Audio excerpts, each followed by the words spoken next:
Well, it's maybe a minute early, but there's a lot to cover today. So I'm feeling like the old college professor that I used to be, trying to get the kids to calm down and turn off their phones and things like that. It's wonderful that I don't have to to say in here. Uh, Today, we're actually going to get to the period of Roman history when Jesus lived. So, uh, in the fourth out of the fifth class, out of the five classes, supposedly on Rome during the time of Jesus, we're finally to the time of Jesus. And when I finished up last week, I was talking about sort of the slow crumbling of the institutions of the Roman Republic. And one of the things that led to that was the rise of these generals who kept wanting more glory to themselves and more prizes for their armies and so forth and so on. And they ran into the Senate, which was resisting giving them that kind of recognition.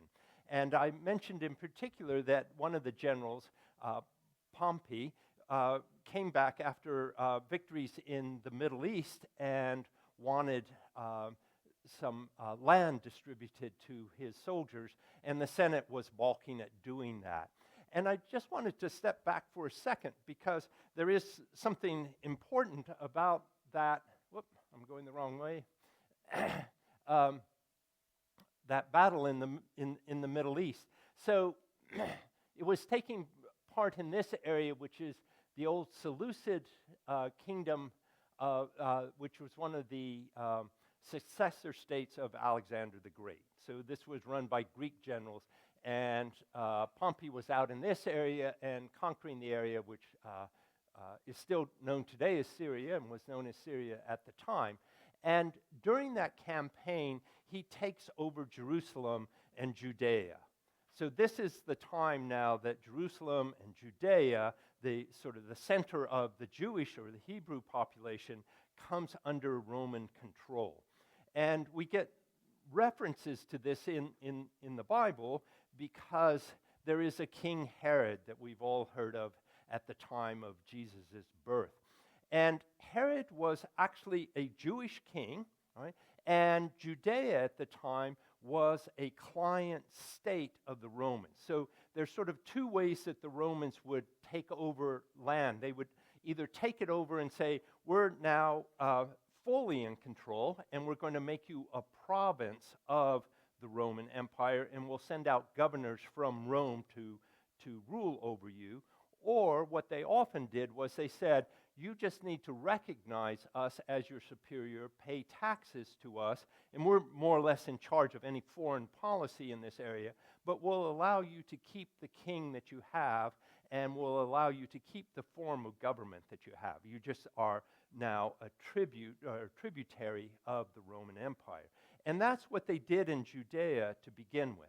So I'm actually fairly safe because one after another of these kings was named Herod that was overseeing this. So I'm not going to specify which Herod was which because I'm not sure that I could keep up with them. But at the time of Jesus' birth, then you had King Herod in place. Now, there are stories in the Bible of what a cruel king that Herod was.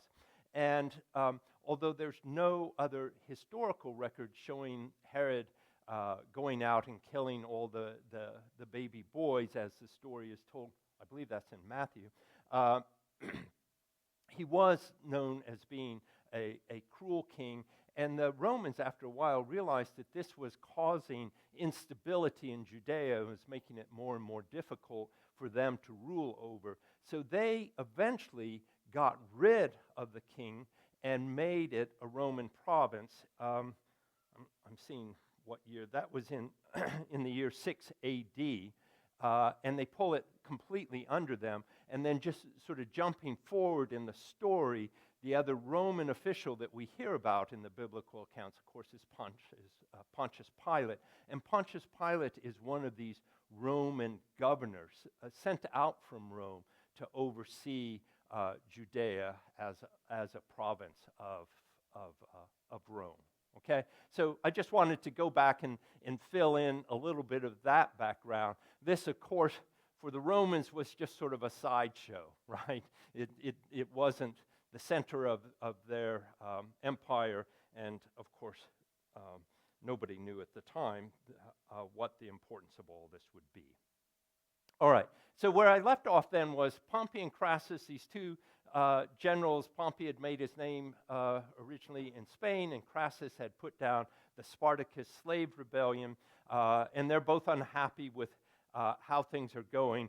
And around 60 AD, they're joined with somebody else, a fellow by the name of Julius Caesar. And Julius Caesar had been a general in Spain as well. He returns to Rome in 60 BC, and he wants a triumph. He wants one of these parades through Rome. He wants permission to bring the army into Rome for a parade. And the Senate is like, they're just kind of sick of all these uppity generals, and they turn him down, right? So he then forms an alliance with the other two generals, Pompey and Crassus, and we have the three of them together. And this is, historians in later periods referred to this as the first triumvirate, all right? So the rule by these three. Before I go forward, one of the things that I would always emphasize to my students is notice how to spell Caesar, and it's C-A-E-S-A-R. You won't have to take an exam, so you don't really need to worry about this. I don't, you know, when I was teaching, like, none of my students had Latin. How many of you have had Latin? Right? So quite a few of you have had Latin. And we know that Latin pronunciation changed over time. Right? And much of the way that we pronounce Latin words or Latin names are actually from the style of pronunciation that became common during the Middle Ages. Right? So we pronounce this C as a soft C, and this name, which was part of his last name, his actual first name, we often think it's Julius, but that was actually his last name. It was Gaius Julius Caesar. Julius was the family name, and then because there were so many family names of Julius, then you distinguished your sort of branch of it with a further last name, and that further last name was Caesar. Right? But in Old Latin, right, this would be pronounced Kaiser, right? And if you've studied German history, you know the German word Kaiser for the German emperor, right? And it's just a straight transliteration of Caesar, or the Old Latin pronunciation of Caesar. So it means exactly the same thing, and this is what happens over time. This word Caesar among the early Romans becomes their designation as the name of the emperor. So it simply refers to the emperor, okay? And so they would have said Kaiser. The Germans say Kaiser. The Russians say Tsar. We have two ways of spelling that. But all of those words come from Julius Caesar's name, and they all mean essentially emperor. So now you have these three guys together, and they want to build their power and consolidate it. And it's interesting, they do this in some ways in a very Roman way. One is through the offices of the republic, right? So they're not saying we want to overthrow the republic. That would be a terrible thing to say.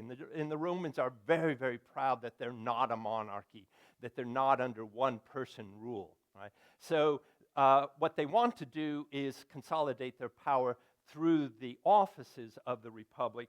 And one of the things that they do is they put pressure on the Senate and those who have influence. And Caesar is actually elected consul in the year 59 BC. Right? So he's now going to have the power that the council has, the traditional power, and he'll add a lot more to it just by essentially doing what he wants. The other thing that's important is family and family ties. And Pompey and Julius Caesar end up tying their families together through marriage. And this is actually, I don't know why Shakespeare didn't pick up on this story, because in some ways, maybe it's more of a 21st century story. It turns out at this time, Pompey is not married when they form this triumvirate. He had been married, but he divorces his wife. Why did he divorce his wife? Because she was having an affair with Caesar. Okay? So, but they're willing to overlook all of this, and now to tie their families together, he marries Caesar's daughter. Okay? So now he will actually become the son-in-law of the person who was having an affair with his wife. So this all gets kind of complicated, and there were further problems because Caesar's daughter was actually engaged to somebody else at this time, and so they have to break off the engagement, but then her fiancé, her former fiancé, now marries Pompey's daughter. Okay? So the family ties are very, very close here. And this was just sort of one of the ways that they worked. Well, what eventually happens is that Caesar uses this office of council to make sure that Pompey's troops get the land that they had wanted, so he's taking care of his demands. He helps Crassus to get out of a debt crisis that he's involved in, also gets him a command, I believe, in North Africa. And then all three of these guys are generals. That's what they enjoy. They enjoy being generals more than running the government. They don't want to actually be sitting in Rome. They don't really care about that kind of stuff. They just want to get their own way and do what they want to do. And Caesar gets himself named as the commander of the Roman troops in Gaul. And Gaul is the area that is today France. Okay, so you can see up here they've got the Gaelic tribes, and if I go into this slide, which is this is the Roman Empire really at its height in 150 A.D., but this is the area of Gaul, and Caesar is going to spend 5 years there. He comes back to Rome often in the wintertime, and he takes over all of Gaul, and so you have this vast expansion of the Roman Empire into that region. And this is in the 50s BC. And the other thing that I think of is, at least when I took Latin, one of the first texts that we read was Caesar's. They're usually known as the Gaelic commentaries, or the commentaries on the war. And one of the nice things about Julius Caesar is that his Latin is really fairly simple and straightforward. So if you're a beginning Latin student, you can read his writing and not have too terrible of a time understanding it. And maybe some of you remember this line, Gallia omnia in tres partes divisa est. That's the first line of his Gaelic commentaries, and it just says Gaul is divided into 3 parts, and then he names the parts and then talks about his glorious warfare there. It's a great book, and there are many English translations, so if you're interested in early Roman history, that might be one that you would enjoy. Well, he's very, very successful there. He becomes extremely popular with all of his soldiers, right? Because they're having success. They're conquering lands, and they're going to get some of those lands, and they get booty and so forth. And so everybody's doing well. And you would think that maybe the Senate would be pleased. Here's somebody who has expanded the empire like this and finally brought these Gaelic people under control. But in fact, the Senate is very, very nervous because this guy just seems to be gathering so much power, and they fear him coming back to Rome and establishing his power over everybody there. So in the year, this is 49 BC, he is coming back from the campaigns, and he is camped out here in what's northern Italy. And there's a little river that runs right across here, and you can see the name up there. It's the Rubicon River. And he's north of the Rubicon, and they tell him, you have to give up your command. You will no longer be in command, And you can then come back to Rome, but you cannot come back to Rome as the leader of this army. You can't lead this army any further south, right? Because you're a threat to us. And by this time, Crassus had died, and the Senate actually turns to Pompey and says, you help us and stand up to this guy Caesar. And Pompey's willing to do that. Well, Caesar decides not to follow these instructions, and I don't know that this is a phrase that we use much, but it's nice to be in front of an older group who has heard the term crossing the Rubicon, right? So to cross the Rubicon is to sort of take that step of no return, right? You've gone past the point of no return. And so that comes from this when Caesar decides that he is going to cross the Rubicon and stand up to the Senate and stand up to Pompey and all the other powers.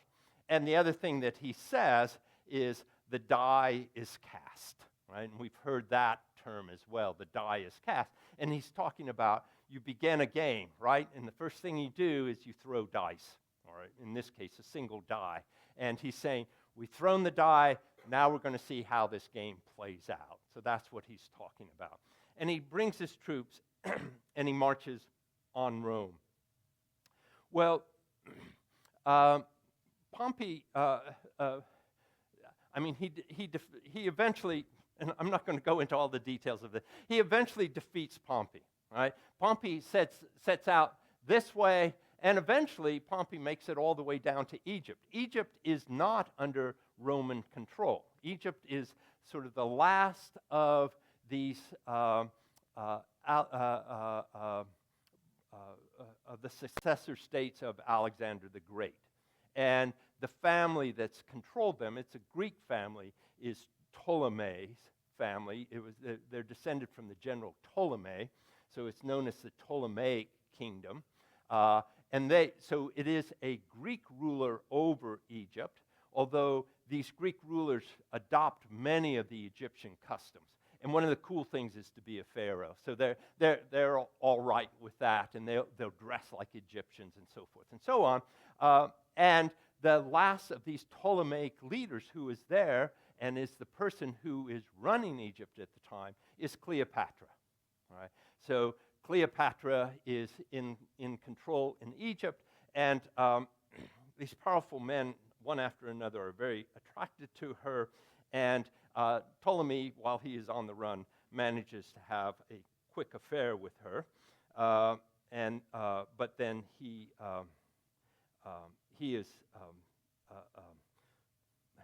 I'm trying to think exactly. Pompey is actually murdered. So Pompey is killed, and then he's removed from the scene. And Caesar is now out there, and he also. I'm trying to. At any rate, Caesar also hooks up with Cleopatra as well. And some of these stories are quite interesting. Cleopatra would from time to time travel to Rome and so forth, and I don't know, maybe you knew that. I was surprised to learn this information. Eventually, Caesar returns to Rome in the year 46. He had already been made dictator. And remember, to be made dictator at the time was not necessarily, it didn't have a bad connotation. This was just a regular power within the Roman Republic, right? In emergency times, you elect one person to rule. They weren't supposed to rule for more than 6 months, but, that was what a dictator did. And so he had been elected dictator, and he said, look, we've got a big emergency. You need to elect me dictator. And so they had done that in 47, and then in 44 BC, he is made dictator for life. Okay, so now you really do have these institutions of the republic. Just they're becoming more and more meaningless, right? This doesn't mean necessarily that Caesar was a bad ruler, right? Now, if you were a defender of the republic, you weren't so keen on him, but he did make some reforms along the way. he, for example, divided Italy into smaller administrative units so that there was more what we today might call home rule going on, or local rule. He extended Roman citizenship to anybody who lived south of the Alps. So essentially all of what's modern-day Italy, if you lived in that area, you became a Roman citizen, and this is something that was very, very popular among the people. It wasn't necessarily popular among the Senate, who didn't like to extend further control to others.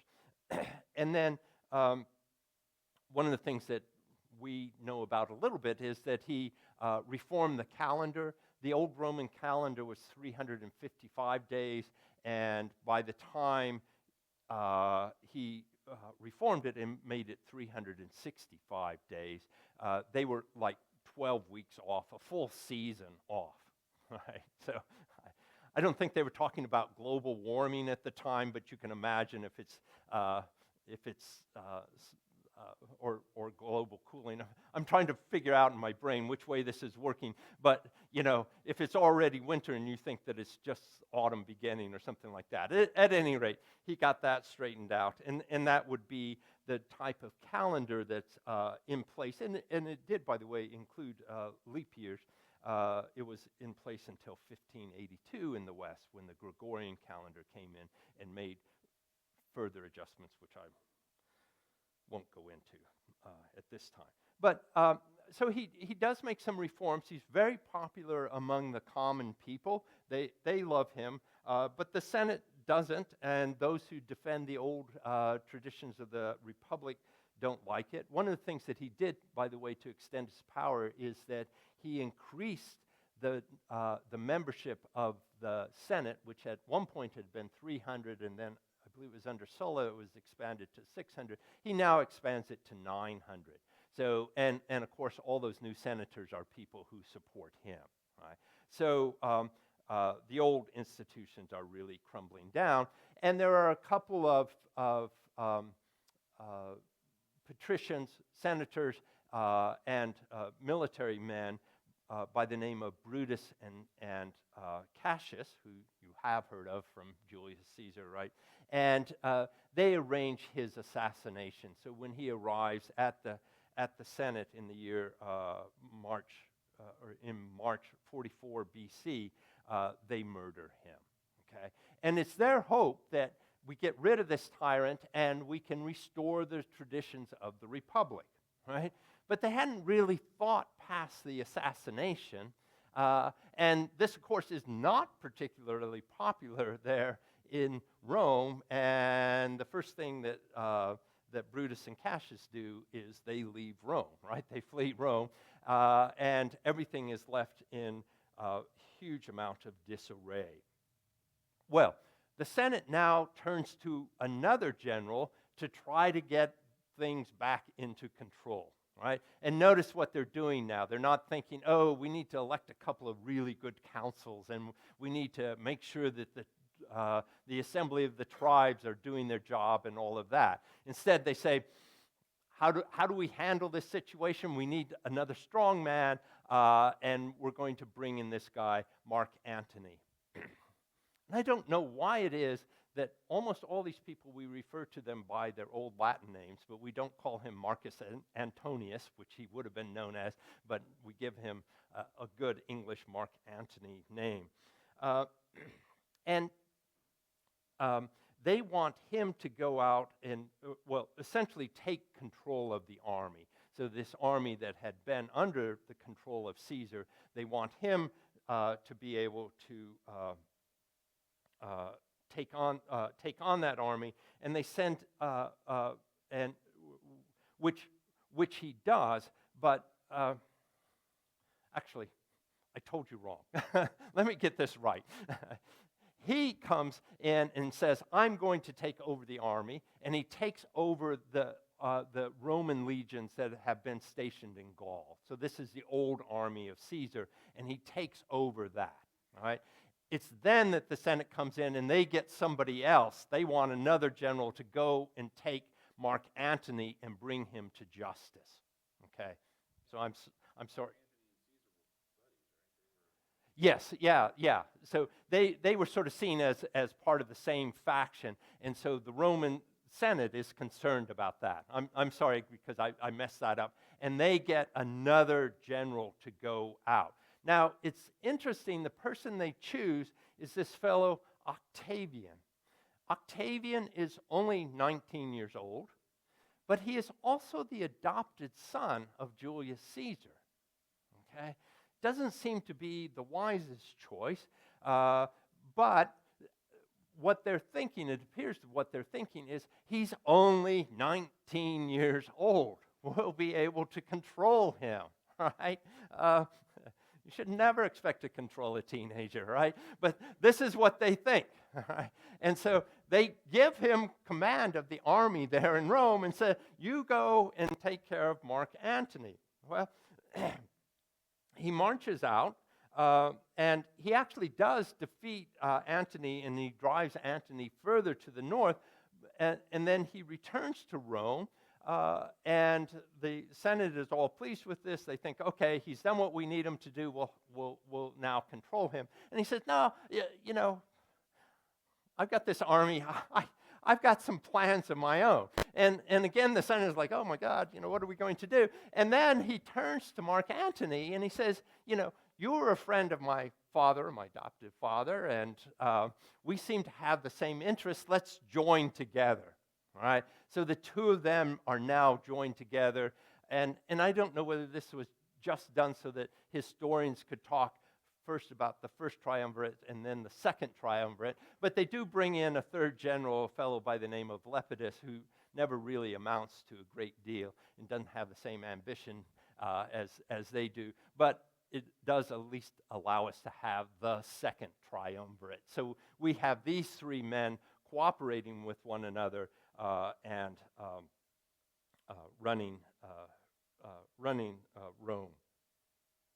Well, the three of them actually, when I say that they're running Rome, I mean they really come in and they subdue Rome, and the Senate backs down, and they are given control and a mandate, quote, to provide order for the state for the next 5 years. And then that's renewed for another 5 years. So the state simply recognizes this triumvirate will be running things for us. The republic's still there, but it's just not operating anymore. And what they do is they go out and they track down Brutus and Cassius, who have set themselves up in what's now Syria. Those two men, when they realize they're about to be defeated, commit suicide.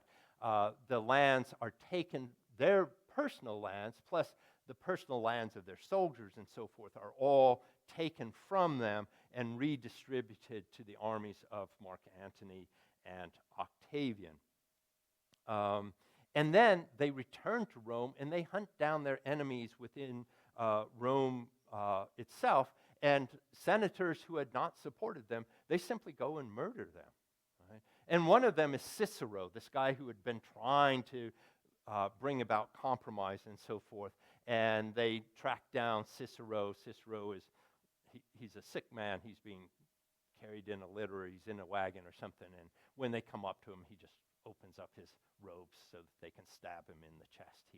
He was a good Stoic. He said, this is my fate. I will welcome my fate. And that was the end of that. Well, once this murderous rampage is over, the triumvirate itself begins to quarrel among themselves. Lepidus is quickly pushed out, and then you get this rather interesting thing, which we're going to see examples of next week in the later Roman Empire, is this empire is getting so big that Mark Antony and Octavian simply divide it between the two of them. And one part, and there's, I think my pointer, let's see here. I managed to press the wrong button, or I held this thing too tightly. Let me see if I can get it back on. Well, this is not going to work. it's easy enough for you to imagine. The western part, from Italy west to Spain and including North Africa, is going to be controlled by Octavian, and he will rule over that from Rome. And this is the part of the empire that is ruled in Latin. Right? In the eastern part, Mark Antony will control that. He will actually move his capital to Athens, the old Greek capital. And that part of the empire has always been ruled in Greek. That is the language that they maintain there. The Romans always had a high respect for Greek culture. And educated Romans learned to read and speak Greek, and they rule this part of their empire in Greek. And that's why, by the way, that the New Testament is written in Greek. Right? This was the language of, sort of the official language of the Eastern Empire. The Apostle Paul, for example, was proud of the fact that he was a Greek speaker from this part of the Roman Empire. So that's what they do, is they divide things up. Mark Antony gets distracted by Cleopatra again, so he's off with Cleopatra from time to time, which is not a particularly good idea, because Mark Antony now has family ties with Octavian. He's married to Octavian's sister, right? But is having an affair with Cleopatra. Octavian actually has the better position by being in Rome, because they see Rome. They see Rome as just sort of this sturdy state. It's the central capital. It's where important things go on. It's where people are serious. Whereas in Athens, people tend to get distracted by plays and art and all of that, and they're just somehow weaker. And so Octavian starts making up these stories about Mark Antony, saying, he's become weak, he's become an Egyptian, right? He actually says that. He's a barbarian. And eventually, they go to war with one another. And Octavian sends out an army, or leads an army, and they defeat Mark Antony's army in Greece in the year 31 BC at the Battle of Actium. Antony now escapes to Egypt, and he's with Cleopatra, but Octavian makes his way eventually to Egypt, and as they're beginning to arrive, or he's beginning to arrive with his army, Antony and Cleopatra both commit suicide. And then Octavian takes over Egypt. And what's interesting is when he takes it over, and he's got a Roman army with him, but he takes it over and he makes it his own private possession. This is not going to be part of the Roman Empire. It's shown on the map as part of the Roman Empire. But he essentially says, this is my personal possession. Right? And this, by the way, is the end of the Ptolemaic kingdom, and that's the last of these states established by Alexander the Great, right? Which had been around since the 300s. So they'd been around for a long time. It's just a lesson and a half in here, but it's 300 years, right? And that now comes under the control of Octavian. Right?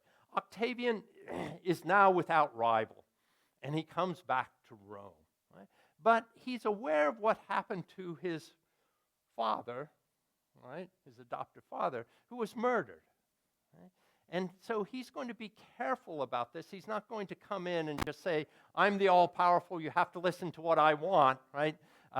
Because he doesn't want somebody plotting against him. And he actually does something rather clever. He says, I've done my duty to Rome, I'm now going to resign. So he offers to resign his position. And of course, the Senate and the Roman people are like, oh my God, no. We've had so much disruption. We've had so much civil war.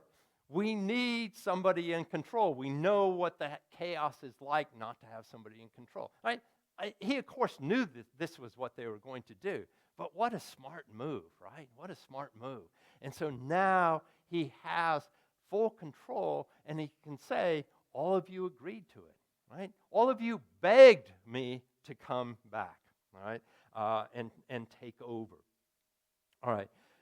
Now, he doesn't really fit the mold of a Republican, certainly. He's going to assume the command of all of the armies, and generally this was something that was divided among different commanders. He's going to rule Egypt as a private possession, right? And that, by the way, that gives him a big source of money as well. And so that's really helpful when you don't have to turn to others and say, hey, I need you to raise some money for me, okay? Because he's got a big source of money. He assumes the title of Augustus, right? And that's the title that we know him best by. So this is Augustus. Sometimes it's written as Augustus Caesar or Caesar Augustus, all right? So this is the person who is in charge of the Roman Empire at the time of Jesus' birth, okay? Augustus, by the way, it's related to our word augmented, right? So it's and the notion of growing, but the idea here is the revered one or the honored one, right? And so that becomes his title. Right. He's given all kinds of extraordinary powers. He can veto any legislation. They still have legislation, but he can veto any of it. And he doesn't get rid of the various offices of the republic. So there's still councils, there's still tribunes, there's still the assembly of the tribes, the assembly of the centuries. All these things are there, but essentially they don't have any power. And from this point forward, the Roman Empire is going to be under one-person rule. Okay? So the republic really has come to an end. Now, he's very popular. His army loves him because he's been successful. He does a couple of interesting things. He makes the army even more professional, so he really puts into place this idea of you join the army for life. It's a 20-year career, and then at the end of that career, you're going to get land, and you'll be able to settle on that, and you'll be able to support yourself for the rest of your life. He also makes the army much smaller. The Roman army at the time that he comes to power is around 300,000 men, and he's going to lower that to 140,000 men. That makes it easier for him to control. There aren't so many soldiers out there and sub-generals under him. And most of these soldiers are on the frontier.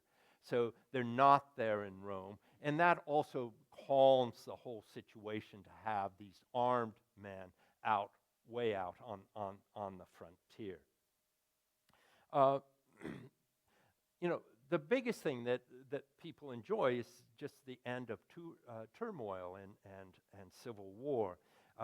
And he doesn't create a reign of terror like some of the others. He's not going through and killing all of his enemies. He feels powerful enough in his own position. And it is a time of prosperity. Now, there is one thing. He does take some precautions. He creates something known as the Praetorian Guard. And this Praetorian Guard is about 9,000 men. And officially, their role is to essentially be the police force for Rome. And Rome is a large city now of about 1 million people or so. And so they have this city police, essentially. But what they're really doing is serving as his personal bodyguard. So he has his personal army. Just like, we think in more modern times of Hitler and him creating, was it the SA or the SS or both? The SA, right? Oh, SS. Okay, that essentially served as a private army for him. So he has this, and this Praetorian Guard over time is going to play a larger and larger role in Roman politics. He does create a cult of personality. One of the interesting things is he has Julius Caesar made a god. Okay? So if Julius Caesar is a god, what is Augustus? All right? And he actually says that. He calls himself the son of the divine. Okay? Now, there are obviously within Roman religion numerous gods, so it's not quite as big a thing to add another god there, but he has Julius Caesar made a god. He builds temples, and these temples will be dedicated to Rome and Augustus. Okay? And his army, when they take an oath of loyalty, it is to him. Right? Yet, there's another part of Augustus that I love. He knows how to play the crowd and become, despite having all of this power, to be seen as sort of the common man. Right? So, although he lives in a palace, he sleeps on an army cot. Okay? And so people, they love to see that or to hear that. Who knows whether it was really true. He likes to eat peasant bread. Not all the wine and the grapes and all of this that you think of with these big Roman parties. He's a simple man of the people. All right. But nevertheless, when he dies, what you see is the end of the Roman Republic, but he has established now essentially a stable and peaceful monarchy. There are going to be 4 decades of peace under his rule, and unlike many emperors, he dies in his sleep, in bed. All right? In the year 14 A.D., so this is during the time of Jesus, and Caesar or Augustus is 76 when he dies. He has no sons, and he had some grandsons through his daughter, but they die young, and the Romans are convinced that only men should rule, so he needs a son to follow him, and he adopts a son in the year 5 A.D., so about 10 years before he dies, and it was actually the son of his wife from one of her earlier marriages. And this is a guy by the name of Tiberius. And one of the things that's interesting here is that after Augustus dies, the Senate simply recognizes Tiberius as his successor. All right? So you're seeing now a dynastic succession. Right? There's no election. There's no official office. It's like this guy was ruler. This is his son, his adopted son, and he will become the next ruler, and there's no real question about this. All right? So now, really, this Roman Empire, and we refer to this now as the period of the empire or imperial Rome as opposed to republican Rome, and it is essentially a monarchy, again, under a single-person rule. Tiberius will rule from 14 to 37 A.D., he's a competent general, a decent administrator. He seemed to actually prefer diplomacy to war from time to time, but he was also very paranoid and gloomy and generally quite unpopular. He is, however, again, to bring back to the life of Jesus, he is the emperor at the time of Jesus' crucifixion. Right? So he is the emperor at that time. He is then followed by Caligula, and there's loads of stories that you can read about Caligula. There's a Roman historian by the name of Suetonius, and so you can look up Suetonius, and he wrote a book about the life of the emperors. And if Suetonius were living today, he would write for National Enquirer. All right, and so you can't really trust most of what he says in there, but any good gossip is in there, and he puts it all in, and it's wonderful, wonderful stuff to read. It's very entertaining, but you do wonder how the Roman Empire survived with these guys in control. Caligula actually did suffer from insanity.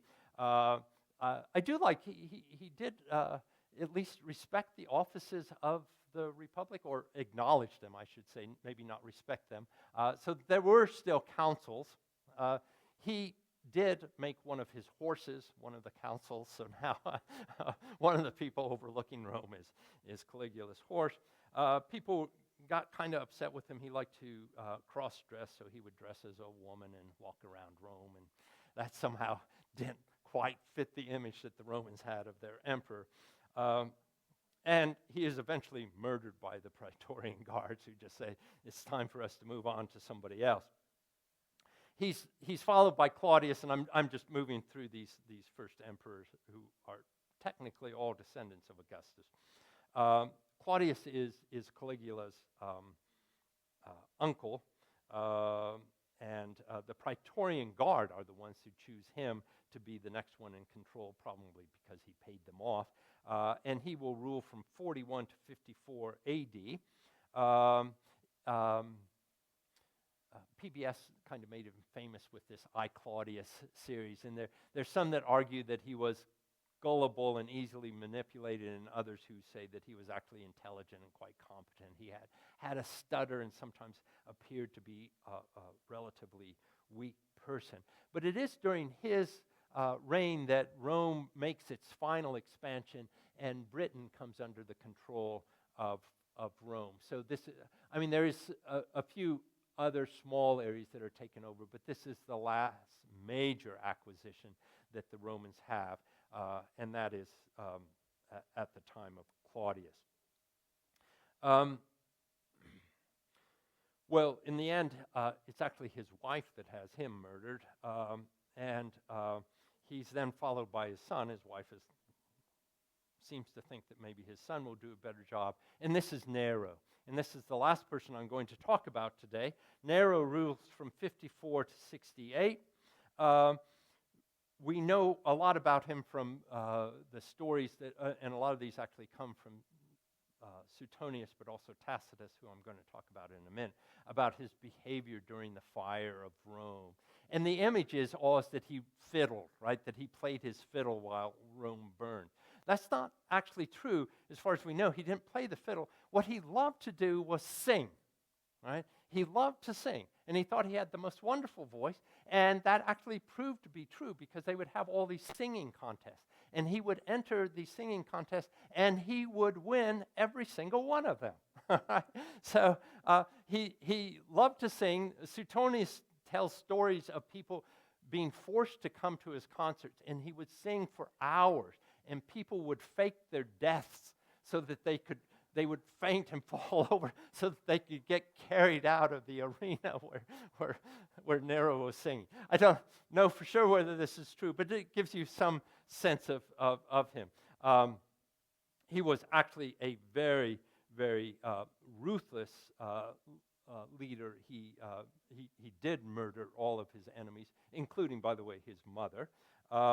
And eventually what will happen is that the army will revolt. They just won't put up with him. And by the way, he was more interested in singing and cultural delights and not running the state.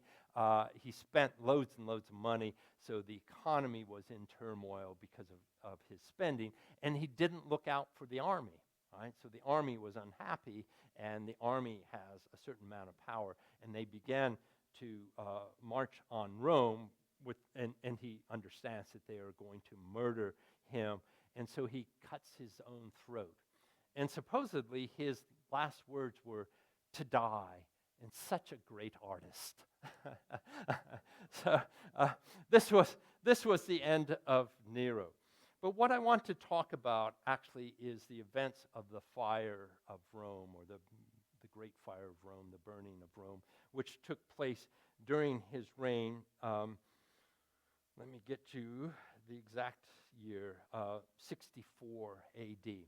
And I'm less interested in what was going on there and more interested in how Nero reacted to this and how this played into early Christianity. And the very first accounts that we get, and in some ways the only accounts that we get from the Roman officials about Jesus and about early Christianity. During this fire, which really did destroy huge parts of Rome, and Nero seemed not to be present for a lot of it, so he was blamed for letting it happen and for not really caring. And Tacitus, this Roman historian, he wrote a book called the Annals. I love Tacitus, but and he talks about this Roman history. And he wrote that book in around the year 120, so about 60 years after this had happened, and he could talk to people who were alive at the time and so forth. And what he says is that Nero was, at least everybody suspected, that he was just at his house and he had a special auditorium there in his palace, and he was singing. Right? He was just singing as Rome burned. He wasn't fiddling. And then after all this happened and he's coming under fire, he starts to look for a scapegoat. And the people that he scapegoats are the early Christians. And I want to show you something. My thing's not working here, so let me go over here and see if I can get you to this slide. So this is what Tacitus writes in 120, about 55 years actually after this event had happened. And he said, Nero sought scapegoats to blame for the burning of Rome and, quote, punished with every refinement the notoriously depraved Christians, as they were popularly called.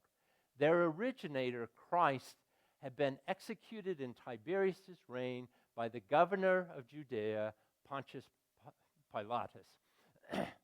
But in spite of this temporary setback, the deadly superstition had broken out afresh, not only in Judea, where the mischief had started, but even in Rome. All degraded and shameful practices collect and flourish in the capital. Right? This is the only reference that we have from the Romans to Jesus. Okay, but it's an accurate reflection there that Jesus lived at the time of Tiberius, and he was crucified at that time, and Judea was then a province under Pontius Pilate. Okay, so here we get this reference there. The other thing that's interesting here, by the way, Tacitus cannot stand Nero. He can't stand any of these people. Tacitus is one of these people who is nostalgic for the days of the Republic, right? And he came from a prominent senatorial family, and what he wishes is that he lived in a time when the Senate and the various the various assemblies and so forth were running Rome. That the real glory period of Rome was 200 BC, 200 years earlier, 100 years earlier. So he has no sympathy at all for Nero. But here you also see that he has no sympathy at all for the Christians, right? This is this weird new sect that has broken out in Rome, right? And by the time of Tacitus writing, it's become even more powerful, although it's still a relatively small group of people. But you can see how they're seen, these early Christians are seen by the Romans, right? These depraved, notoriously depraved Christians, okay? These Christians who have what they refer to as love feasts, right? These Christians who drink the blood of Christ, right? Eat his body, right? It's a very strange group. These people that won't recognize any of the old traditional Roman gods, okay?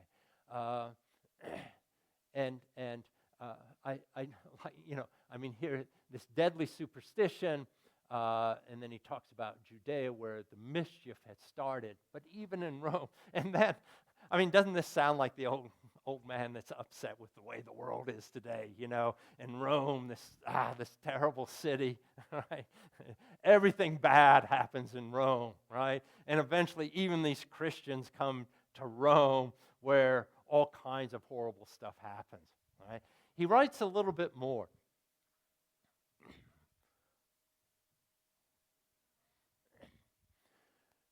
So Nero goes out and arrests the Christians. Actually, and it appears that many of them are probably tortured and then name other Christians so that he's pulling in as many people as he can. That's part of what I left out there.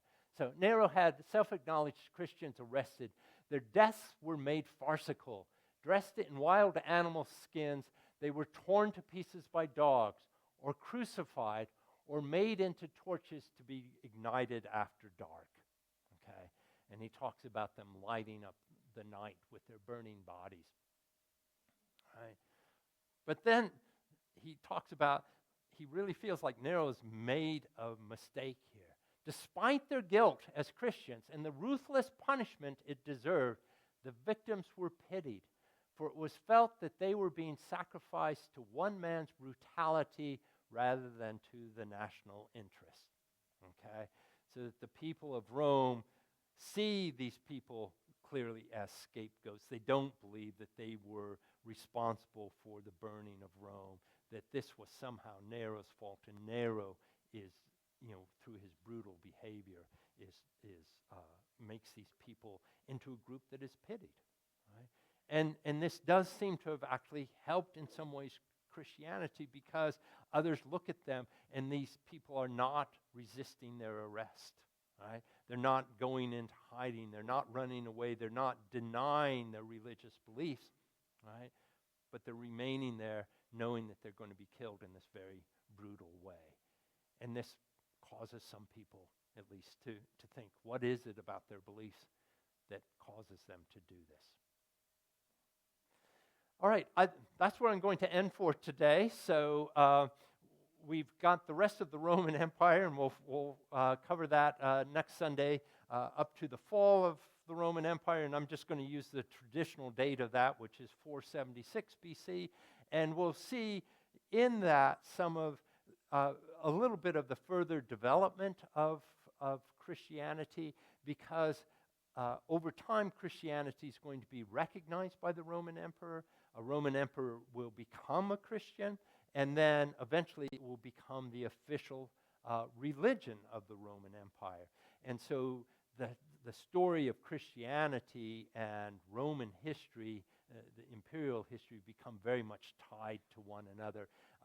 And so I'll talk both about the fall of the Roman Empire and those increasing ties, because in many ways what replaces the Roman Empire in the West as the powerful unifying power is the Christian church. Okay, and that then would be another story to get into the Middle Ages, how all of that develops. But I'll stop with this, with this, what I find really fascinating account that comes from the Romans, one of our few non-biblical accounts of the early Christians. Jesus. Thanks. Thanks.